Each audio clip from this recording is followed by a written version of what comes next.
Well, there you are. Okay, well, thank everyone for being here, and we look forward to Dana joining us pretty rapidly.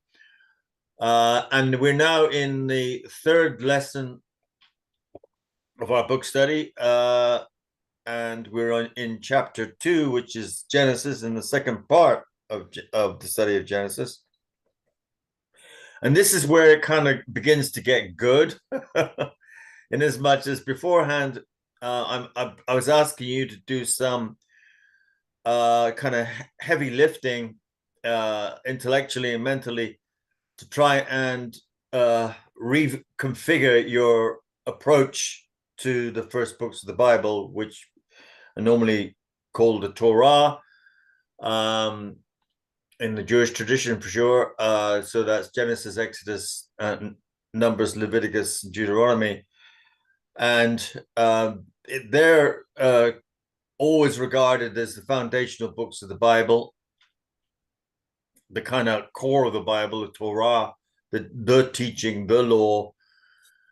And we spent time in trying to see them in a different way, so we don't read them in a kind of semi-infantile way, like going from the beginning to the end, like a fairy story or something, but trying to understand that these books were written in different times and different situations, and then they were compiled together by an overall editor who actually produced the Torah at some point. It had to be produced at some point. Somebody had to put it all together and say, this is the Torah.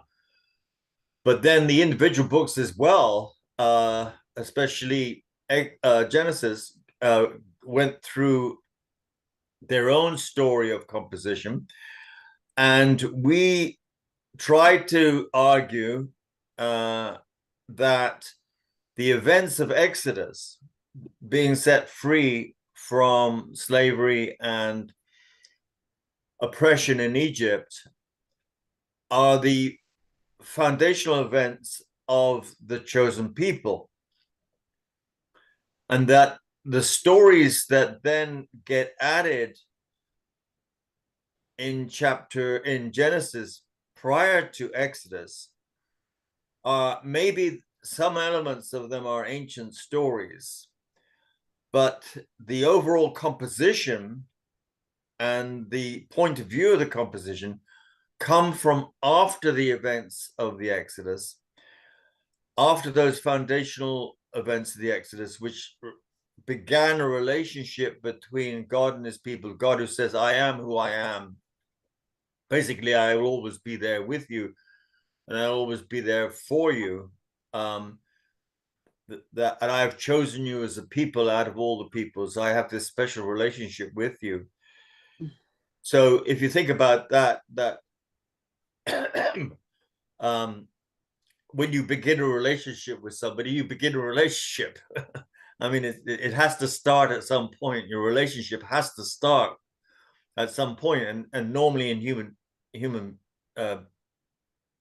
stories, we have a very definite memory of a series of events that start the relationship, and maybe if the relationship comes to an end, we also know that as well.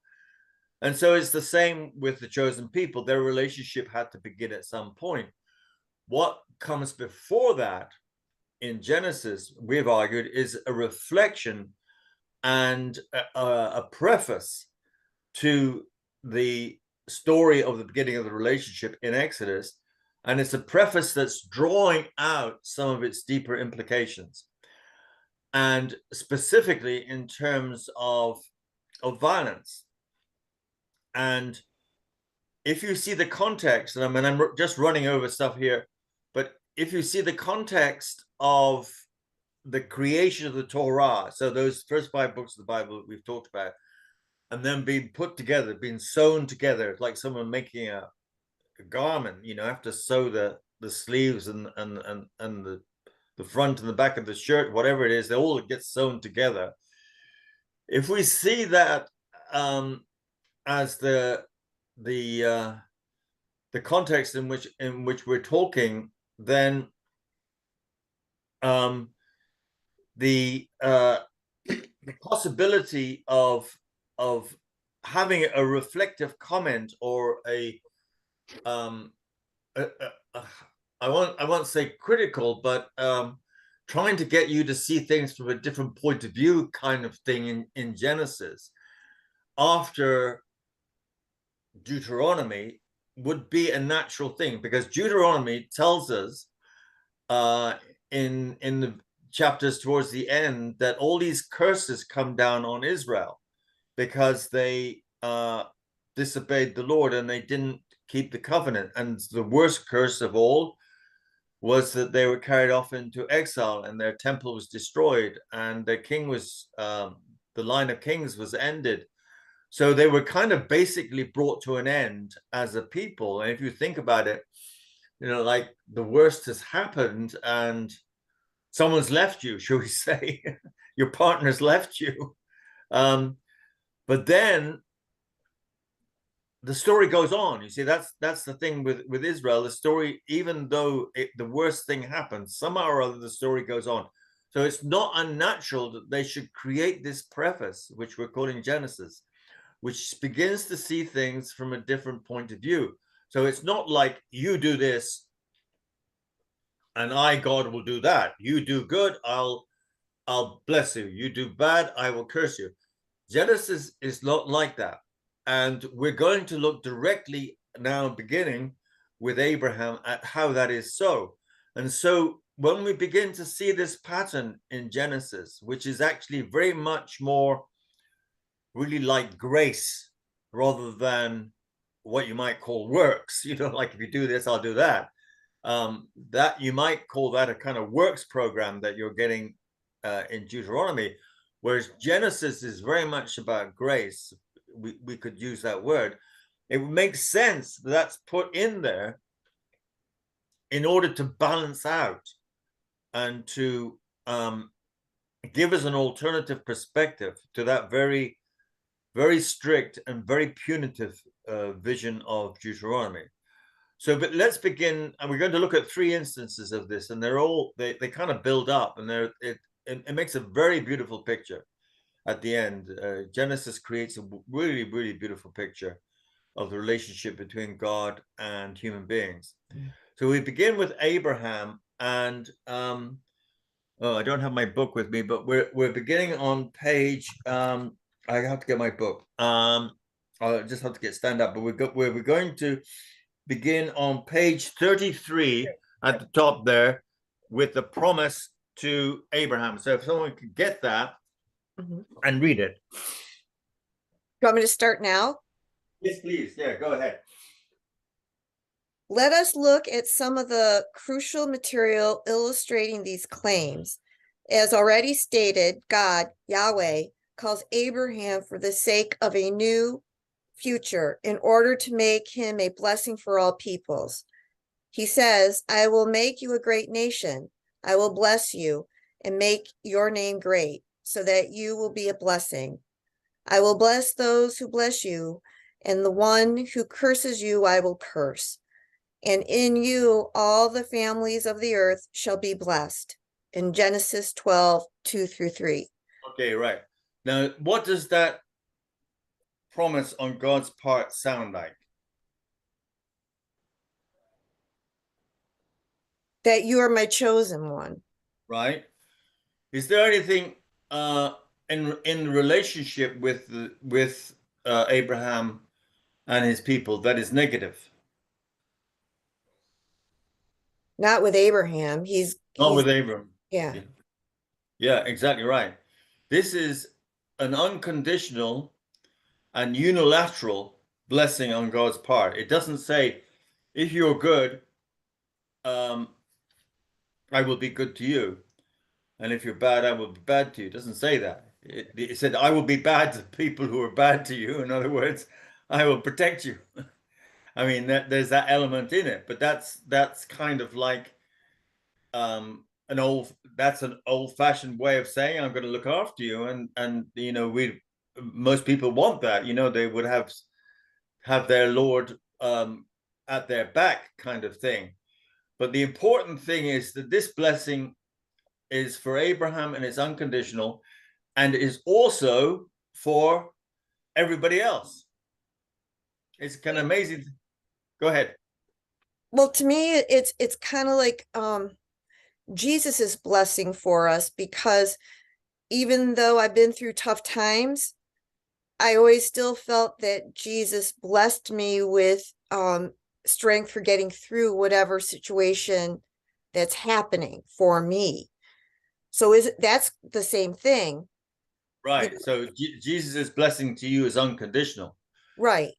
He's going to help you get through whatever, and he's going to stick with you, come what may. So it is a gospel style blessing. So that's the amazing thing. That's the thing we want to stress here, that the gospel kind of comes in Genesis, and afterwards you get the more old-fashioned, shall we say, approach of Exodus and Deuteronomy, which is this bilateral, conditional, covenantal relationship. If you do this, I'll do that. But the more gospel overflowing, free-flowing blessing is in Genesis. So that would make you think naturally that Genesis is somehow written afterwards, after Exodus. It's a reflection that is more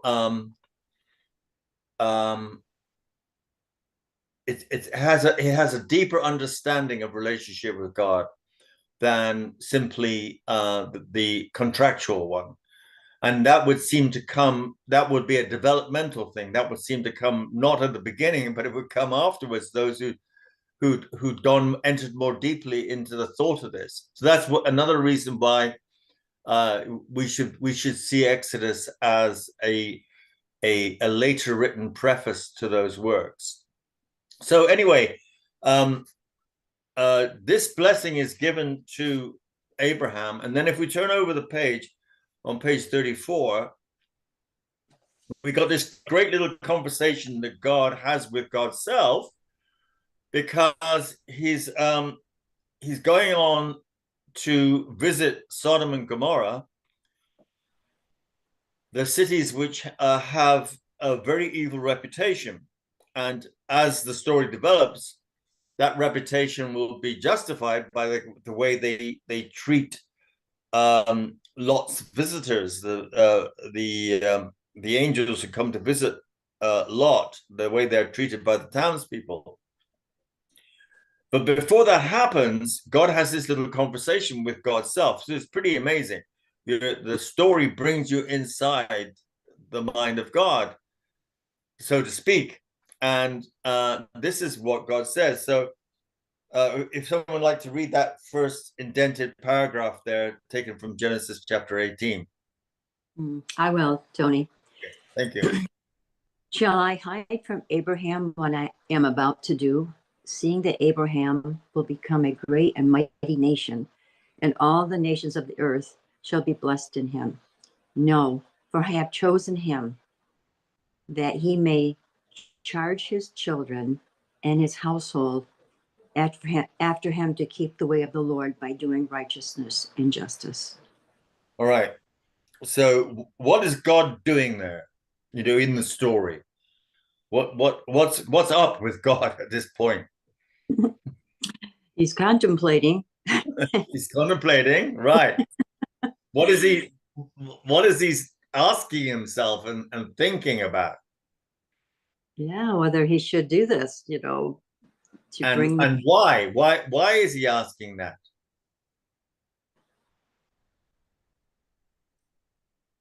What is the immediate cause for him to hesitate?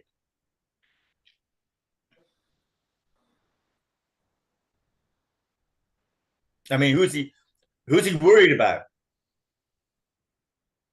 Well, I think it seems like he's taking, like you said, a different approach, that maybe he's just thinking about the past of what has happened, but he loves his children.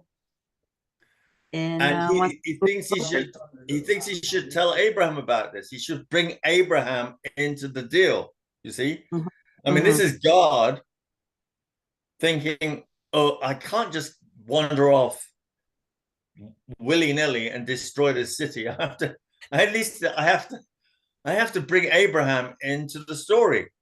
I have Yes. to I have to sit down. I mean, he's like a politician and a good politician.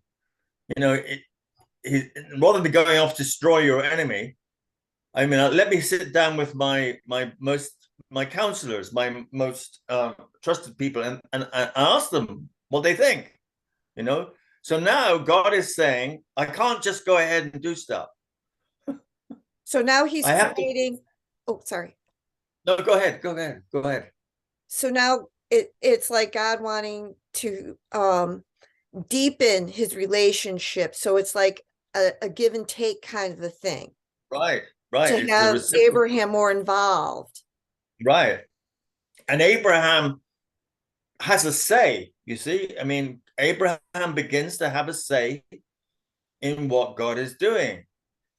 And specifically, as the story will unfold, Abraham has a say in the destruction of Sodom and Gomorrah. That's the thing. This is not any old question. This is about wiping out Sodom and Gomorrah. And we know that God has a backstory. We've seen that in chapters 1 through 11, that God beforehand didn't really hesitate about wiping out whoever he thought was, worthy of being wiped out. But here, there's a break. There's a handbrake on what he's doing, and the handbrake has the name of Abraham. And Abraham, in chapter 18, this is in chapter 18 as the chapter develops, Abraham will definitely try to stop him destroying Sodom and Gomorrah. He definitely tries to. And how does he try to stop him? So God tells Abraham, God says, okay, I better bring Abraham into the discussion, have a seat at the table. And then, okay, Abraham starts, and what does Abraham do? What does he say, and how does he try to handle the situation? He tries to negotiate with him. He does try to negotiate. How does he negotiate?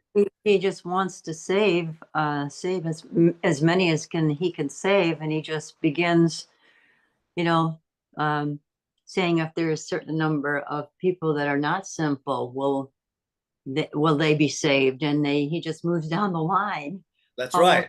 Almost to number one. I don't think he really says only one, but that's exactly right. That's exactly right. He starts off with 50. He says, if I can find 50 righteous people, will you not obliterate the city? So he's setting up a negotiating point which says, I will save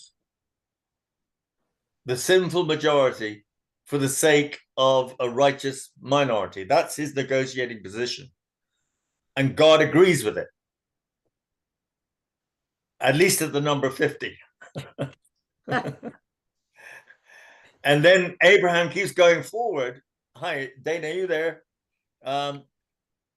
She's just joined us, I think. Abraham keeps going forward and gets the number down to 10. He says, don't be angry with me. I know I'm overstepping the mark, but he pushes his negotiating position and his argument, his negotiating argument, that for the sake of a righteous few, the many will not be destroyed. And God agrees. But then after 10, Abraham quits. You think to yourself, oh, Abraham, just go on, get it down further, but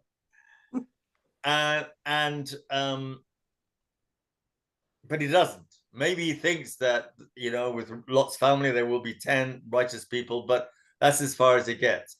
So what does that little story tend to tell you? That first of all, that God has to bring Abraham into his plans, and then Abraham is able to negotiate with God and and change God's mind about violence, about destruction, and the basis on which he does it, and the fact that he stops.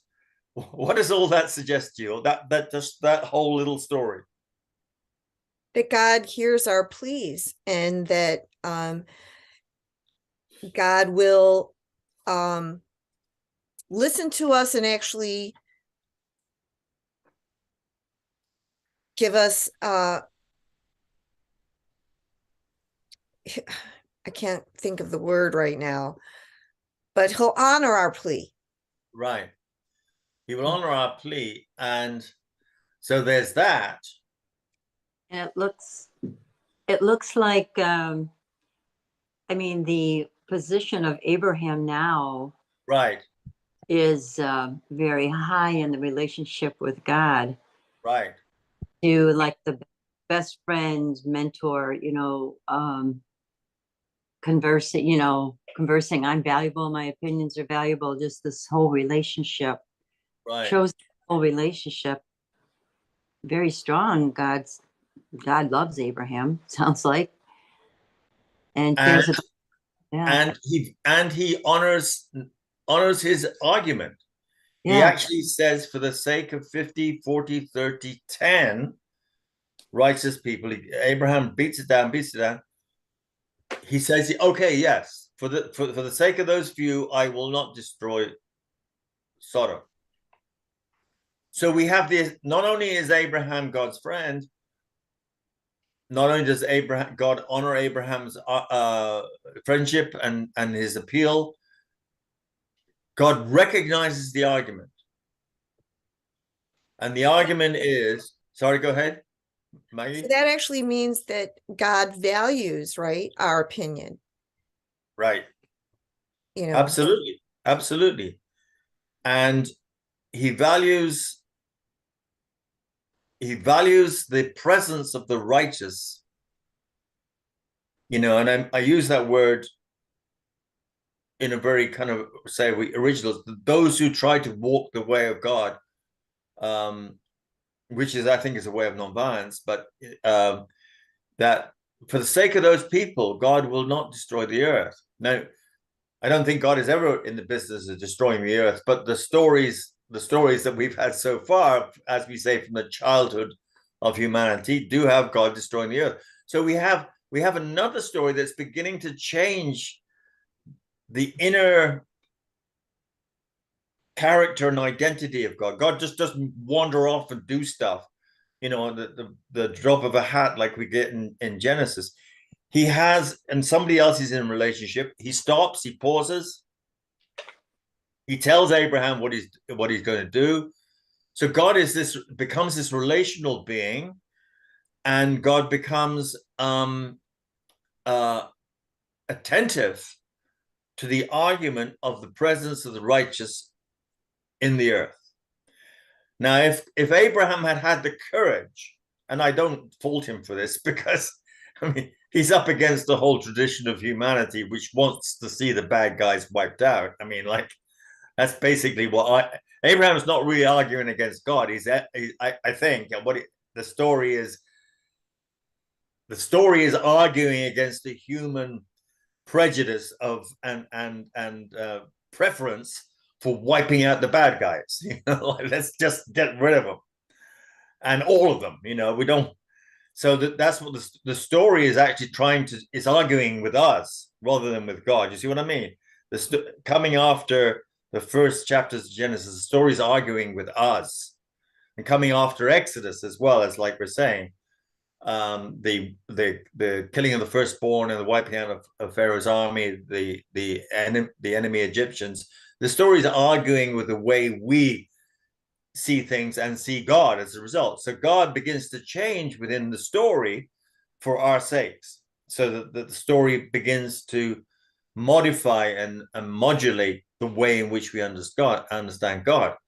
But if Abraham had decided to go one better, like if he'd had the nerve to say, well, please don't shoot me down here, God, but if you could find just one righteous person, just one, God would have been in real difficulty there, because why make a difference between 10 and 1? As long as you can, what's the difference between 10 righteous people and one righteous person? You still got righteousness in the earth.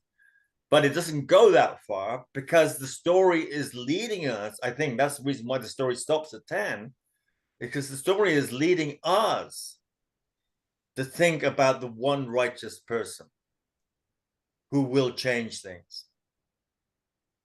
And to think about that possibility, and to think about me, myself, you know, like, could I be that person? You know, I'd much rather be part of the crowd with all my weapons destroying the bad guys. But, you know, the story is leading you on from 50 to 40 to 20 to 30, sorry, from 30 to 20 to 10, and then to 1. Because, and I'm fast forwarding here now, the whole book of Genesis ends with that one righteous person whose name is Joseph. That's it. Mm-hmm.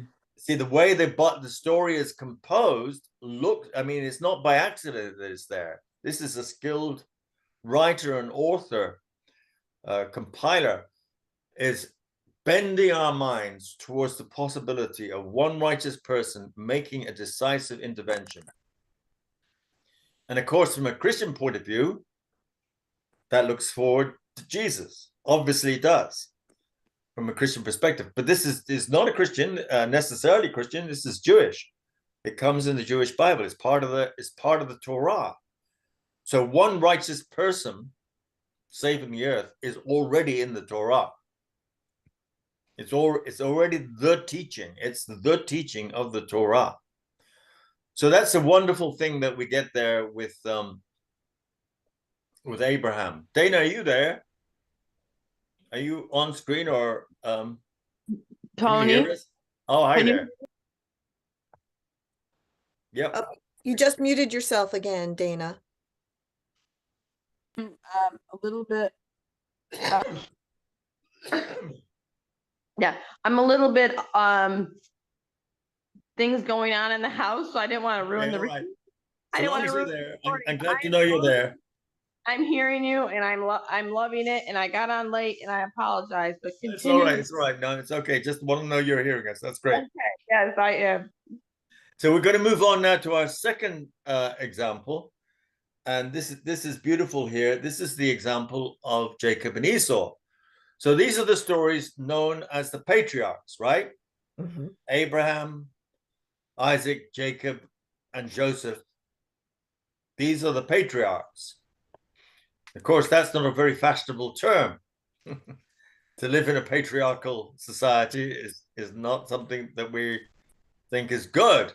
Right. But the way we're using it here, it probably does have a patriarchal side to it. But what it means here is that these are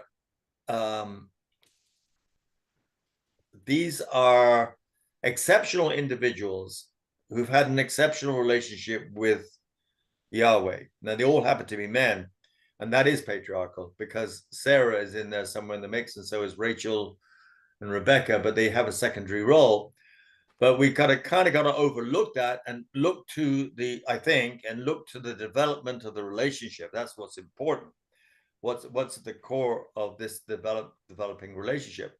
And the strange thing here in this story of Jacob and Esau, it's not one of the kind of famous patriarchs who really is the revelation of God. It's the bad guy, Esau. Esau becomes the revelation of Yahweh. And that's something we don't normally pay attention to, and it's not normally thought about, but it's pretty inescapable. So if we get the actual Bible and get to chapter 32 of Genesis.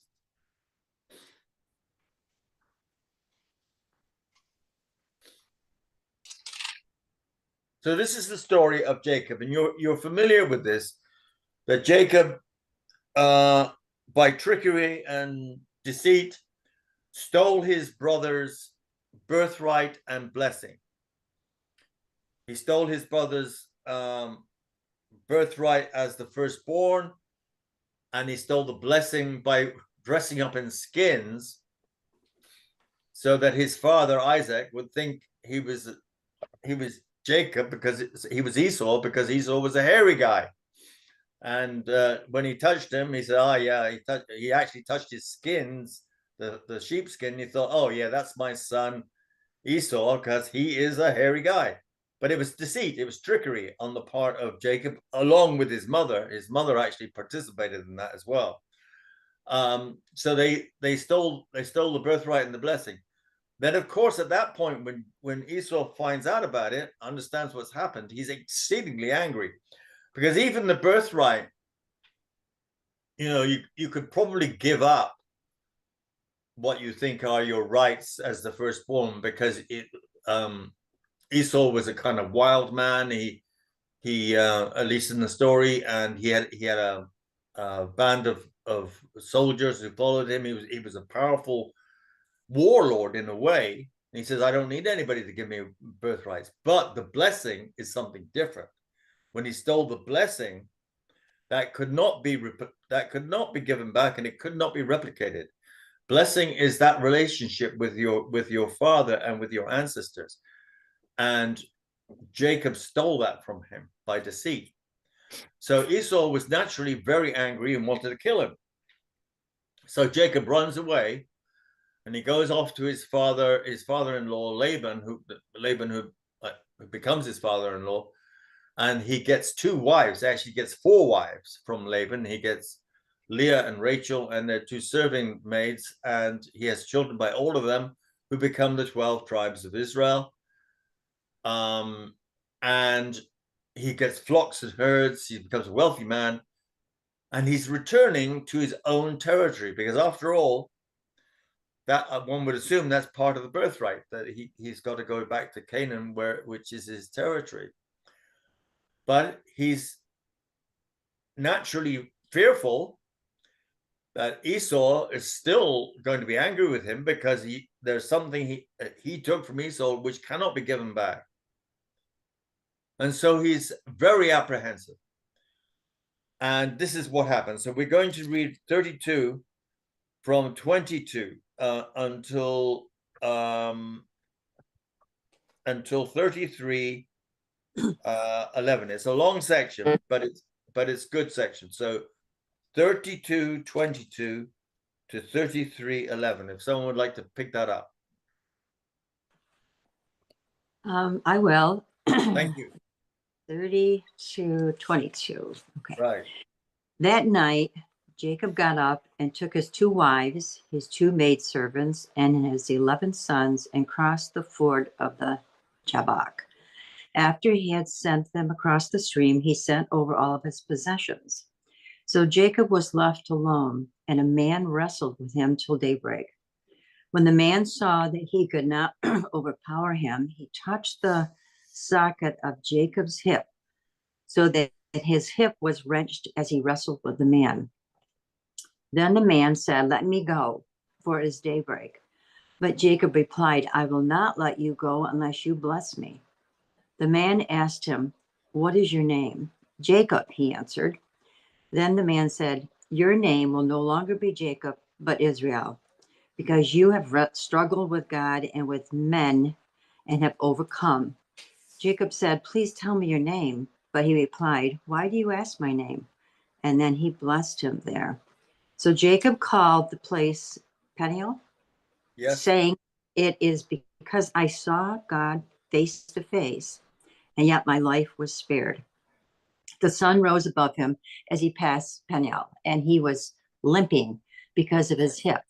Therefore, to this day, the Israelites do not eat the tendon attached to the socket of the hip, because the socket of Jacob's hip was touched near the tendon. Now, do I keep on going to? Yeah, please do. Until where do I stop? Actually, sorry, Kathy. Perhaps we can stop, because there's a lot there, and I'll ask you in a minute to pick up the rest, 33 through to 11. Okay. So Jacob is very fearful. He sends his wives and children across the little river ahead of him, and he stays behind, and he has this wrestling match with a man. It's like your worst night in which you've not slept, right? It's when you've had a bad night because something's been troubling you and you've wrestled in your mind and heart with this thing, and maybe it didn't resolve itself, but it's not a good night. I mean, and it's a lot to do with what he's going to face and what he's done before, and that he wants to win. Jacob always wants to win, but how can he win when he's up against Esau with his band of warriors? So this figure comes and wrestles with him, and they wrestle until the dawn. And the figure says, let me go. So Jacob is holding on to this guy, and he says, I won't let you go until you tell me your name. And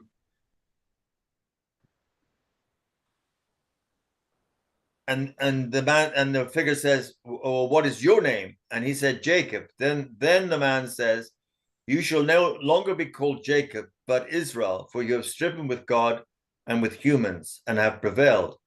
Then Jacob asked him, please tell me your name. But he said, why is it that you ask my name? And then he blessed him. So Jacob called the place Peniel, saying, I've seen God face to face, and yet my life is preserved.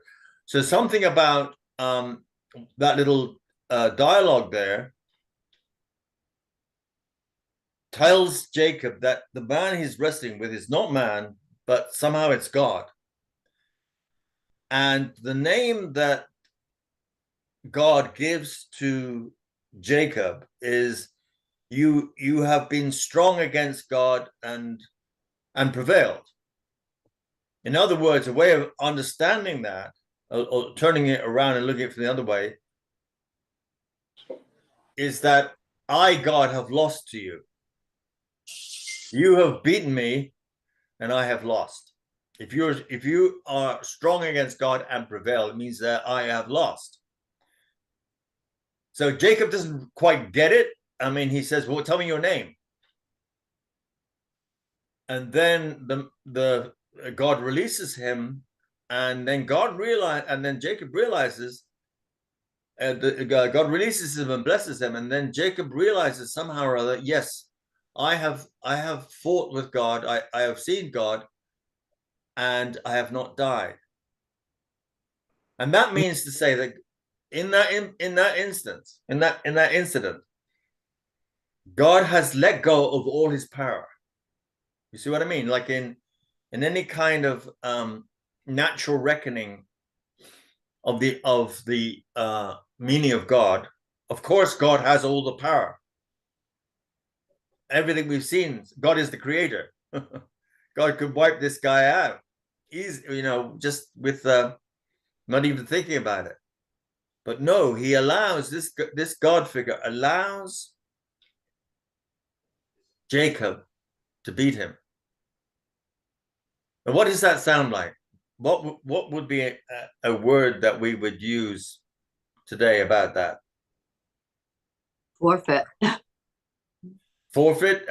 Who is forfeit? Who has forfeited? God. God has forfeited his power. God has forfeited his violence. It's the same thing. God does not use. He shows that he has the power because he dislocates Jacob. I mean, there's a little bit there to show, yeah, I'm still God, but I have forfeited all my power. So a way of understanding that is divine nonviolence. That if I have seen the face of God and lived, it's because God, the identity of God, is nonviolent. That has to be. Go ahead. And his love. And love, yes. If he wasn't going to strike down this human. That's right. And destroy him. That's right. Instead, he lifts him up. That's right. So if you put that together with the story of Abraham, which we've just run through, and of God being persuaded not to destroy the city for the sake of one righteous man, God is also not going to overwhelm his friends, those he starts relationship with violence at all. He's always going to treat them with love. So already the story of Genesis is changing this is what I'm saying, is changing the identity of God under our very eyes. And we've not seen this before. We've not recognized it before, because everything is fast forward. When you read the Bible, you fast forward from the creation, the covenant, I'm making a promise, and then Jesus. So then you don't see the little bits in between. You don't see what the teaching that's there, the Torah. And you fast forward to Jesus, who paid the penalty. So you maintain the kind of reciprocal structure. You retain the contractual structure rather than the structure of grace. I'm here for, I will spare the world for the sake of one person. I will not hurt you, even though you're struggling with me. Even though you're trying to defy me, I will not hurt you. I will lose. I will voluntarily lose to you, forfeit to you, rather than hurt you. So all these things are teaching us about the identity of God. And if we fast forward to a certain interpretation of the death of Jesus, the atonement interpretation, then we lose all this teaching. You see what I'm saying? We lose this teaching. So then if you carry on, Kathy, 33, 1 through to 11. Jacob looked up, and there was Esau coming with his 400. Okay, so his deadly enemy, Esau, right? Yeah. And he sees him coming with 400 men. Yeah. So he divided the children among Leah, Rachel, and the two maidservants. He put the maidservants and their children in front, Leah and her children next, Rachel and Joseph in the rear. He himself went on ahead and bowed down to the ground 7 times as he approached his brother.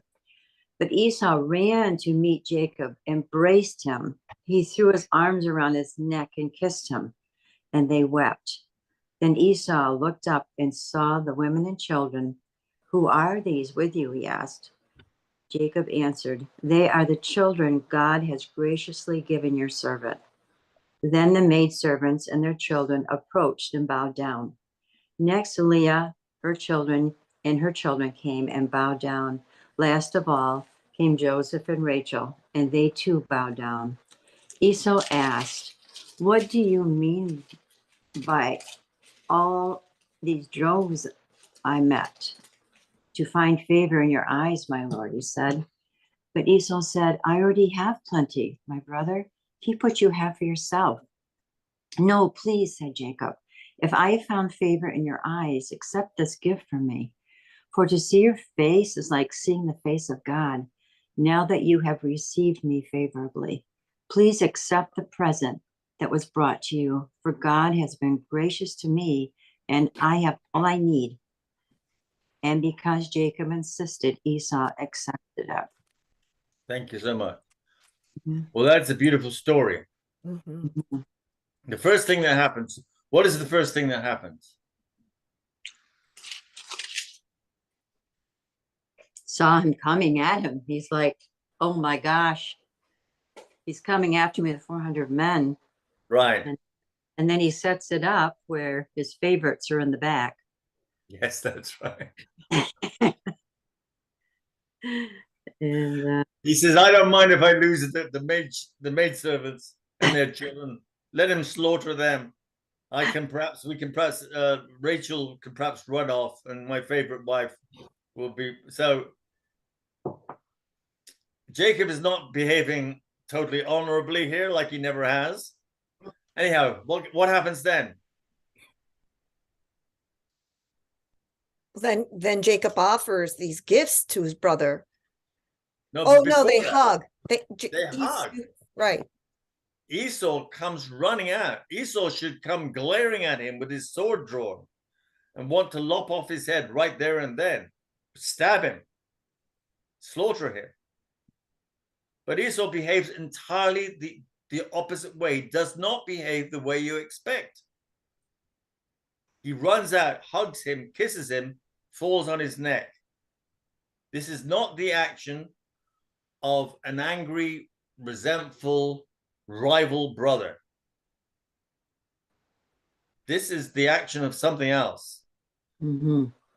of somebody else, and then as we go on, the what? Go ahead. Tony, are you saying that Esau is the character of God? Is Yes, that sir. Yes, okay? sir. Yes, sir. And we know that as we go Mhm. ahead, because the wives arrive, and then these gifts, he gives these gifts, and Esau says, I don't need these gifts. Because I got enough, and it's great to see you. And then if we look at verse 10, Jacob says this really pivotal line here, which should be underlined. Jacob said, no, please, if I find favor with you, then accept my present from my hand, for truly to see your face is like seeing the face of God, since you have received me with such favor. I mean, it's not just he underlines it. Your face is characterized by favor, i.e., non-retaliation, non-anger, non-violence. And he makes it absolutely plain that seeing your face is the same as what I saw last night when I was wrestling with this figure in the darkest night, and then I understood this figure was God, and this God did not kill me. In fact, this God voluntarily lost in the battle to me. So seeing the face of Esau, who accepts losing in the battle, I mean, Esau just, we don't get any of his motivation. Nothing of his motivation is stated there, but he definitely has let go of all his anger. And the equivalence is made between the non-violence of Esau and the non-violence of God. What does that seem like to you?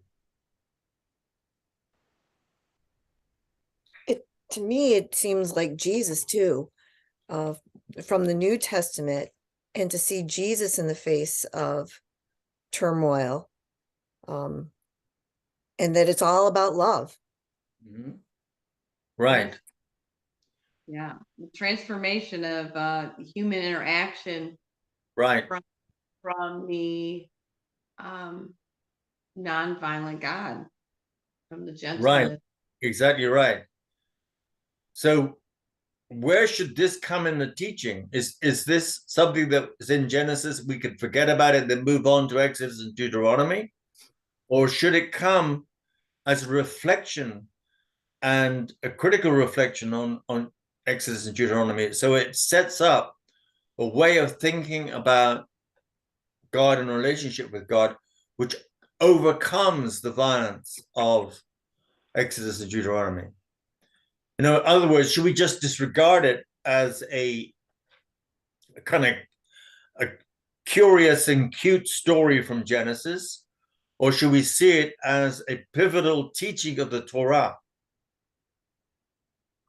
Definitely a pivotal teaching on how we should glean our information of what the Lord's trying to tell us, what God's trying to tell us.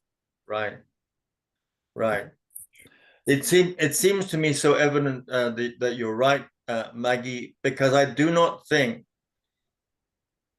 that human beings easily learn nonviolence. Right. We don't learn that easily. It has to come after experience, and it has to come after the wrestling.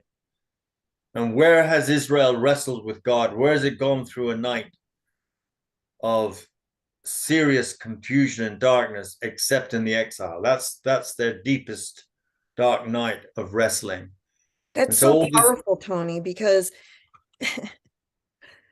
it's just it really is trying to teach us how to look at the Torah and the information that God really wants us to learn from it, instead of what the patriotic, or not the patriotic, but well, that too, but anyway, patriarchal, right, society wanted us to be afraid of. things that were written in the Bible. Right, right, Maggie. It's a very beautiful teaching. It's a very reconciling teaching. It reconciles enemies, our human enemies and our divine enemies. It reconciles us with God. And it's an amazing first book to put in the Bible, and because you go from God wiping out all living things, all flesh in the flood, and confusing the languages of the people so that they're going to see each other as strangers and probably make war just because they built up this tower. So God behaves in a very unwise fashion in those chapters 2 to 11. And then we get this development, which is so profound, where you begin to see human beings reacting in a nonviolent way, and God being brought into that conversation and doing so deliberately. In other words, teasing. It's like God has chosen Abraham to be a blessing, and then Abraham has to discover how to be a blessing. How am I going to be a blessing to all the earth? Well, I have to try and make peace.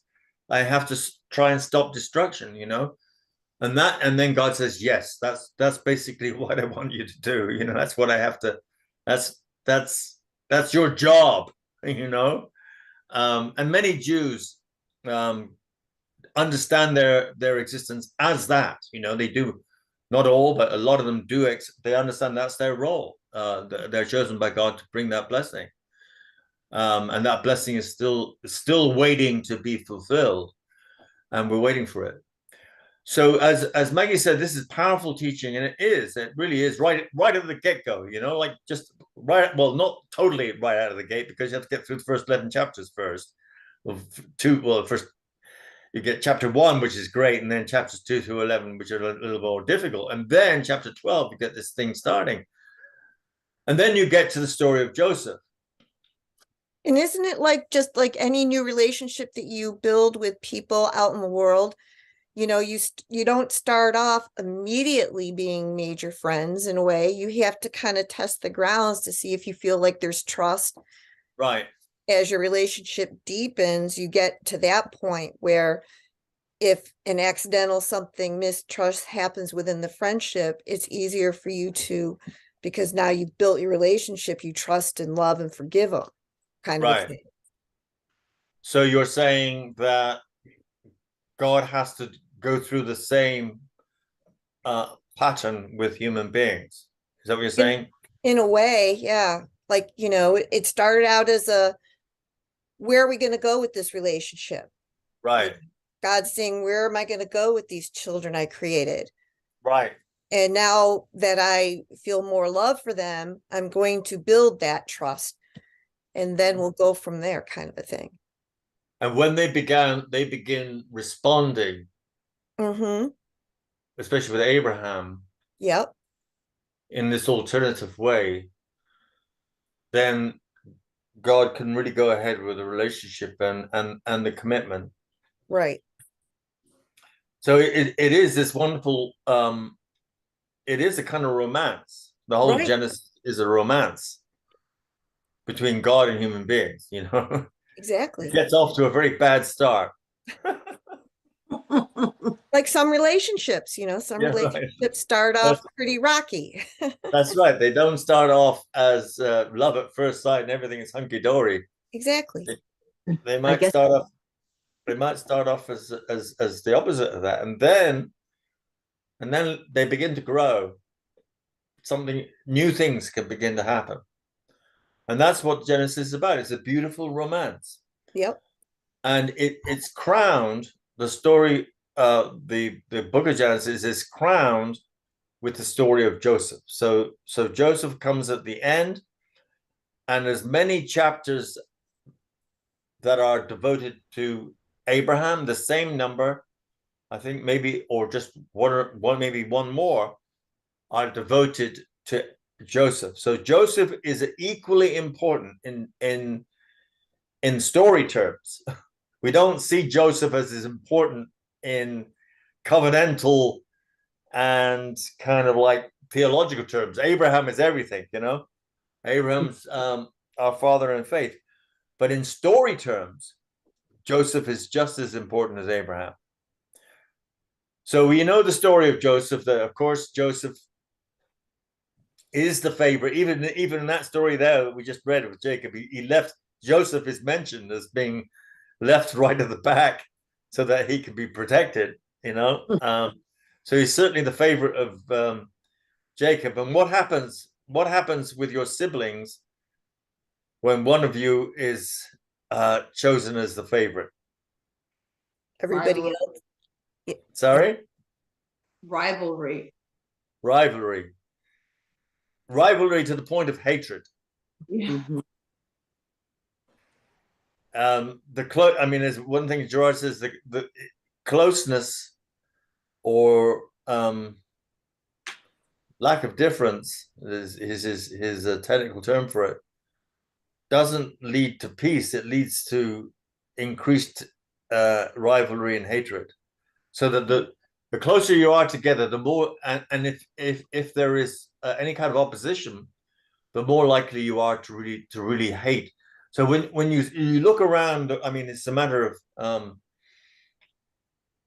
of wisdom, really, to look around the world and see the enemies, the great enemies, Russia, China, whatever. It's because they're the closest to us. That's why we hate them, you know, or we're taught to hate them, you know, because they're most like us. They got the power, they got the technology, they got the numbers, you know, with their and we see ourselves in them. So there's something really, really off about seeing the more you treat someone as an enemy, in a way, the closer you are to that person.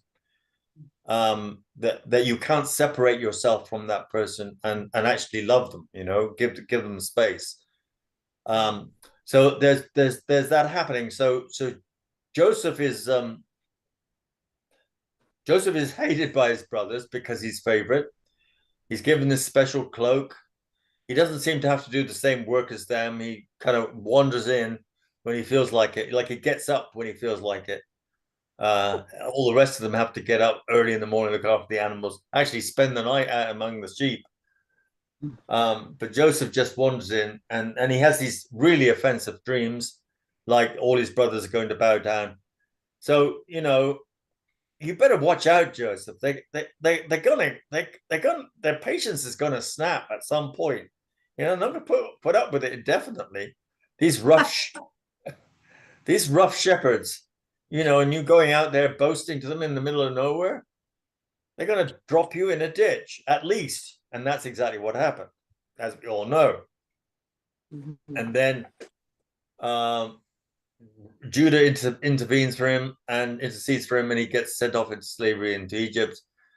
And to cut a story short, he rises up. So this person, this figure, who's the object of hatred, who is meant to die, at least disappear off the face of the earth, goes down into Egypt and then begins to rise up because he is wise. He has a wisdom attached to him. Now, wisdom, as we know from elsewhere in the Bible, is the companion of God. And if Joseph has wisdom like no one else, it's because God has given this wisdom to him. And he knows how to interpret dreams. And most of all, he knows how to interpret Pharaoh's dream of the 7 fat cows and the 7 thin cows. He knows this is a famine coming. And Pharaoh says to him, I'm going to give you charge of the whole land, and I want you to prepare for the coming famine, which is what Joseph does. He lays up stores of food so he can feed the Egyptians, and he feeds the whole world. He feeds everyone. So Joseph, from being there at the bottom of a ditch, wanting to be, his brothers wanting him to die, he rises up to the very pinnacle of power. And from that position, guided by wisdom, he organizes things for the blessing of the whole earth. So if you take that story from chapter 12, where we began, where God says to Abraham, I will make you and your descendants a blessing to all the tribes of the earth. Joseph literally fulfills the blessing. So Genesis completes its own story. You know, it says God has chosen these people, and this is how it works out. Is there anything about getting to heaven there? No. It's all about bringing peace and plenty and life to this earth. That's what the blessing meant. It didn't mean getting drafted off into outer space. It meant transforming this human space in terms of what God originally intended when the earth was created. So Joseph fulfills that whole trajectory. But not only does he do that, he reconciles with his brothers. So you have two things going on. You have the administration of the material world, the organization of the material world for the purpose of blessing. And then you have the story of the reconciliation of brothers who hated each other. And we're going to read a bit of that at the end here. So we're looking at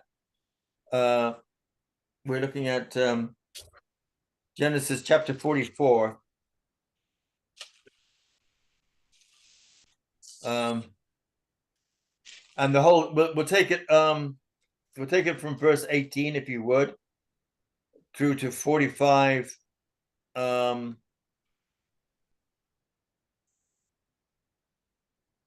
45:7, okay? So 18 to 45:7. And the whole thing is that Joseph has planned it that his special cup, his sacred cup, has been put in the sack of his younger brother Benjamin, and then it's discovered by the officials who stopped the group, and it looks like Benjamin stole the cup, and so he says, this guy is now forfeit to me as slave, he has to come back. And the brothers know this is a terrible thing, because this is the very thing that Jacob, the old man, anticipated, and said, if this happens, then I will die a wretched, like I will go down to my grave in misery, and that will be on their conscience. So they're desperate this doesn't happen. So I'll read a bit, and then someone else take over. So this is the point, this is the key point in verse 18 of chapter 44, where it says, then Judah stepped up and said, O my Lord, let your servant please speak a word in my Lord's ears, and do not be angry with your servant, for you are like Pharaoh himself. My Lord asked his servants, saying, have you a father or a brother? And we said to my Lord, we have a father, an old man, and a young brother, the child of his old age. His brother is dead. He alone is left of his mother's children, and his father loves him. Then you said to your servants, bring him down to me, so that I may set my eyes on him. We said to my Lord, the boy cannot leave his father, for if he should leave his father would die. Then you said to your servants, unless your younger brother comes down with you, you shall see my face no more. There's the face again. You see the importance of the face of God, and seeing your face. Like, it's the present, it's relationship. When you you hear that word face, it's to do with relationship. When we went back to your servant my father, we told him the words of my Lord. And when our father said, go again, buy us a little food, because they're starving, we said, we cannot go down. Only if our younger brother goes with us will we go down, for we cannot see the man's face unless our younger brother is with us. Then your servant, my father, said to us, you know that my wife bore me 2 sons. One left me and I said, surely he has been torn to pieces, and I have never seen him again, i.e. Joseph. If you take this one also from me, and harm comes to him, you will bring down my gray hairs in sorrow to Sheol. Now, therefore, when I come to your servant, my father, and this is Judah speaking, now, therefore, when I come to your servant, my father, and the boy is not with us, then, as his life is bound up in the boy's life, when he sees that the boy is not with us, he will die.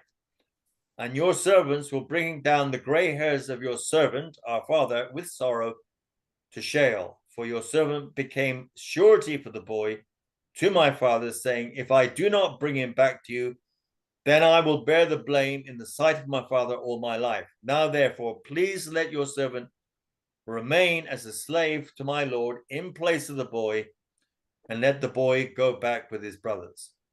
For how can I go back to my father if the boy is not with me? I fear to see the suffering that would come upon my father.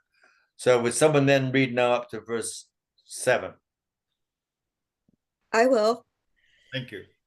Then Joseph could no longer control himself before all those who stood by him, and he cried out, send everyone away from me. So no one stayed with him when Joseph made himself known to his brothers. And he wept so loudly that the Egyptians heard it, and the household of the Pharaoh heard it. Joseph said to his brothers, I am Joseph. Is my father still alive? But his brothers could not answer him. So dismayed were they at his presence. Then Joseph said to his brothers, come closer to me. And they came closer. He said, I am your brother Joseph, whom you sold into Egypt. And now do not be distressed or angry with yourselves because you sold me here. For God sent me before you to preserve life.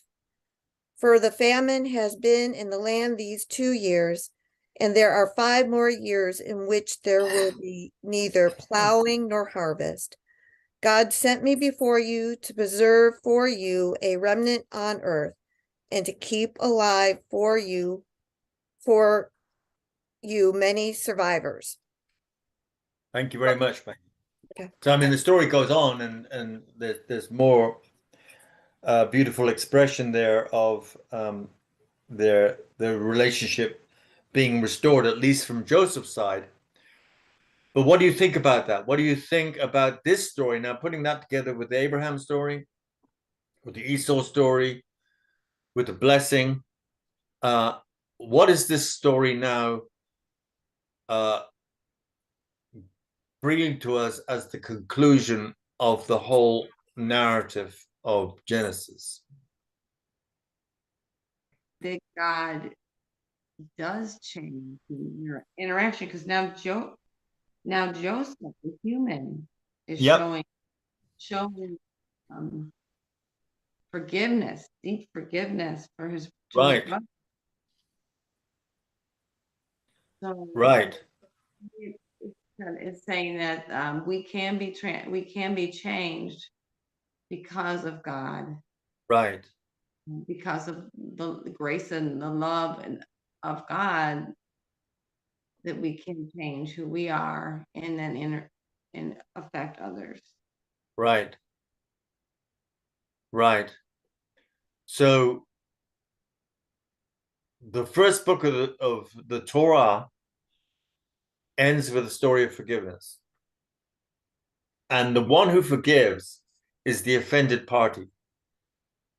Esau was the offended party, and he forgave, but the story was not developed.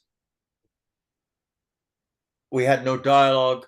Well, we had some dialogue, but not about forgiveness, and not about God's will in this.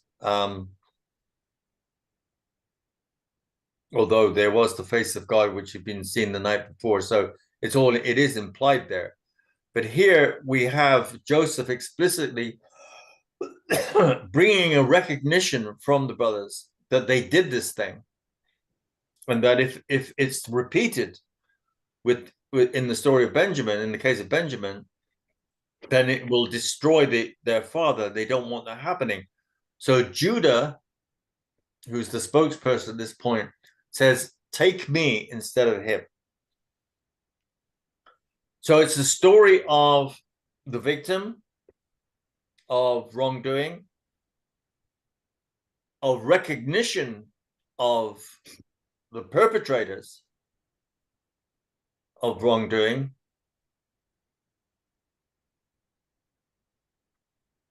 and the then communication of forgiveness and renewed relationship on the part of the victim. And before that, actually, it was someone willing to take the role of the victim, willing himself now, rather than to make victim of somebody else, for himself, Judah, to take the role of the victim. Mm. So it's an amazing sequence of situations and of roles, and ending up with the overcoming of the making of a victim.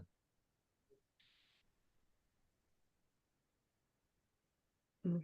And at the same time, it's the feeding of the Egyptians. So the Egyptians who now very quickly, when you go from Genesis to Exodus, the Egyptians will become the enemies. Here at the end of Genesis, they're not the enemies, they're the beneficiaries of this great grandson of Abraham, and the beneficiaries of God's blessing, of God's unilateral blessing.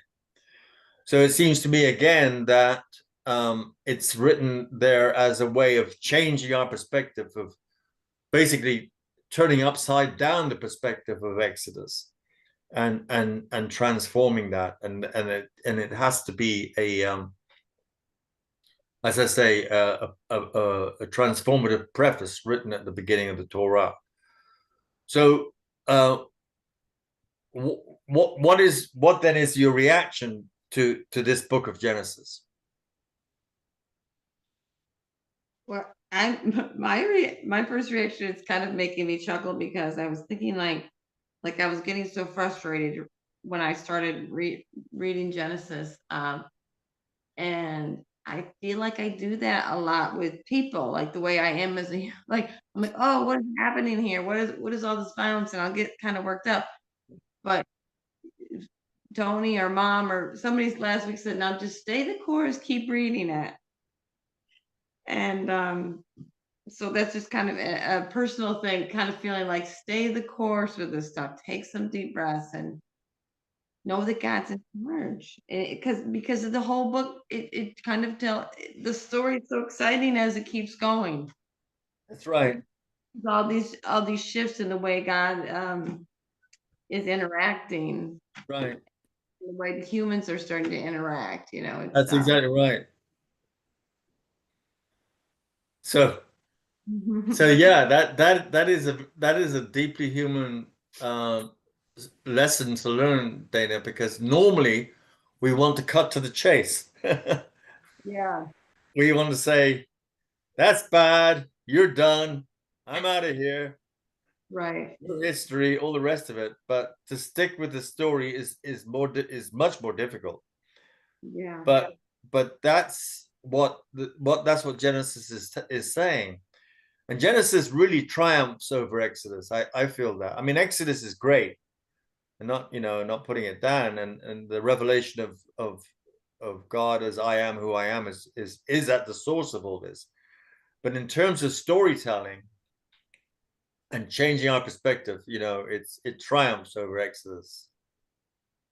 Well, now it for me, it from looking at it before in such more of a violent way, I no longer see it as violent. Right. I see it as hopefulness, because all things can be transformed in into a loving forgiveness, mercy way, Right. so that all things can be restored. Right. So it's very Exactly right. hopeful now. Now it becomes like a hopeful, loving story Right. versus before. Exactly right. Yeah. Sorry, but Maggie, sorry, I called you Gail. I get muddled up between the different people. I'm because I taught this on Fridays, see, and so I'm actually hearing people's. I'm running through in my mind the things people said on Friday. You know, like Gail's there and Sheila and people like that. But anyway, yeah, that is right, and it's a marvelously hopeful story. And it's an appropriate preface to the whole Bible, you know, like the Bible should begin with a story like that, because there's going to be a lot of bad crap happen on the way, you know, later on, a lot of it. But it begins with that restorative, transformative story. You're absolutely right. And we need to keep that in our head when we're looking at these stories to come. Yeah. Now I realize how intelligent they were in making the decision to put this first, so that Right. we can have a better frame of reference when we move on. Right. So the Absolutely key right. is to remember this. Yeah. And for the very fact that you say that now, you just said that statement you just said is A, intelligent, and B, educated. And both of them together, you know, like that is an educated viewpoint. You see what I'm saying? Mhm. It is it's a biblically educated viewpoint. It's not a simplistic and violent Bible viewpoint. It's an educated, and an education means to lead forward. It means that you don't just get stuck in one place. You're led forward, and you're led out. You're led out into a new perspective. And so, to recognize the intelligence of the creators of the Torah is an intelligent act in its own right. Well, a You see what lot I'm of saying? people read it in segments, they forget about it and read it another segment and Yeah, don't put the whole Bible together. that's You know, exactly how right. does it intertwine with all the other things that God's trying to tell us in the Bible? I think so. I mean, it's so plain, isn't it, that Joseph is a victim. Joseph reveals the fact that he was a victim of his brothers. One of his brothers willingly takes that role, and then forgiveness results from it. You know, that we no longer hold hatred and anger against each other. You know, it's such a plain progression. And you know, Tony, well, it's just amazing the way they write it. Is there is no you don't have to explain yourself. You know, you've done this. We're not getting into you did this, I did that. Right, Right. right, It is that isn't even covered. This is what we're right. moving forward. That's great, Kathy. So you're saying that in the reconciliation with the brothers, Joseph doesn't say, "You know how mean you were to me? You Yeah. did this, you threw me in a ditch, you wanted to kill me." Mhm. None of that comes up. Just the shifts in their relationship come up. And that's shown in Esau as well. Right. Yeah. Yeah, that's a good point. Right. So you can see so that's the argument really of the book is signs of change. If you read the whole thing, you read the whole book, all the books, and see signs there, stories, signs, symbols, motifs of these shifts, then the meaning of the thing begins to change. It's not simply good beginning, Garden of Eden, bad decision, bad action by Eve and Adam, punishment been thrown out of the garden, death as a result. Fast forward to Jesus who paid the penalty. Boom, we can all go off to heaven. It's a it's a gross simplification Yeah. I loved how you just laid it out, because really, that stuff is really driven, nailed down, and it's so, it just loses all the good stuff, really. I mean, when you tell it that way, Right. get into this human relationship and this transformation stuff and details. Right. It's just kind of, I don't know. You can't get a hold of it, even if there's some good things there. You're like, what? Why? That's right. That's exactly right, Dana. You go forward too quickly and without paying attention, because that's not what's important. The important thing in the story is power and who wields power. But God is the one who loses. In the way we're telling it here, it's not to do with power, it's to do with losing power. Your name should be Israel, which means that God lost to you. God lost in the battle to you, and which is a fantastic story.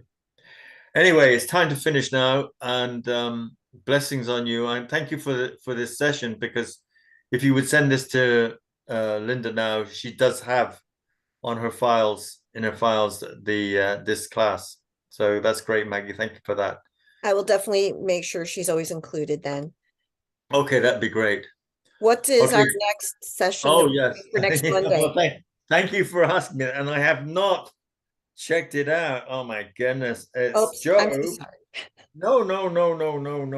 It's fine. I should do that. And it's Job, page 41 of the book.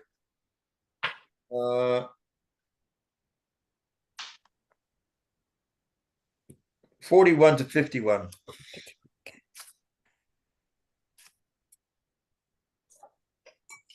41 to 51. Okay. Thank you so much for this wonderful study. Yeah, well, thank you for being here, because I think to myself, the whole church or churches should know about this stuff and should read the Bible this way, but that's never the way things work. You can't have a grand plan. You have to, as Dana says, you have to stick with the story. One foot in front of the other. That's all you can do. One foot, and doing this on the Monday morning and the Friday night is just putting one foot in front of the other and keeping going. Okay, blessings to all. Talk soon. Blessings. Have a wonderful week, everyone. God bless you. Thank you. Thank you. Thank Thank you, Maggie. Thank you, Kathy. Bye-bye. Bye.